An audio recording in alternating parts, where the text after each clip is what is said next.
Bethel வந்து தலைவா நீ வேற லெவல் தலைவா. பெத்தல் வந்து T20ல தனியா ஒரு ஒரு ஒரு தனி ஷீல்டு வந்து செலுத்த மாட்டோம் பெத்தல்னு சொல்லிட்டு. இதெல்லாம் சாதாரண கேமே கிடையாது. வேற level. எது நம்ம ஆப்போனன்ட் இருந்தா பாராட்ட வேண்டியது நம்ம கடமை.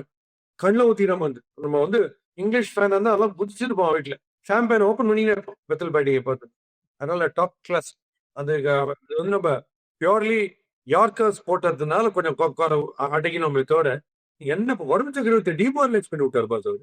டிமாரலைஸ் பண்ணி வருண் சக்கரவர்த்தி நீங்க பண்ண முடியாது. ஏன்னா நான் இன்னைக்கு சொன்னேன் ஃப்ரெண்ட் அரவிந்த் கிட்ட, டென்டிஸ்ட் கிட்ட 3 சிக்ஸ் அடிச்சா கூட விக்கெட் அவர் எடுத்துருவார். நீங்க பாருங்க கரெக்டா எடுத்தார், ஒரு போல்டு பியூட்டிஃபுல்லா எடுத்தார். அதனால he will do it.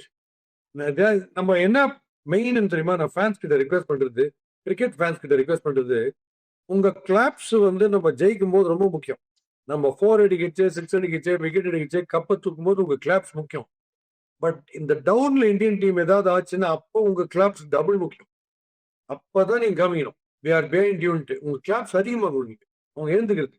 அவங்க விழுந்த உடனே நம்ம சிரிக்கிறது ரொம்ப ஈஸி. நம்ம விழுந்தா இன்னொருத்தர் சிரிச்சானா நமக்கு கஷ்டமா தான் இருக்கும்.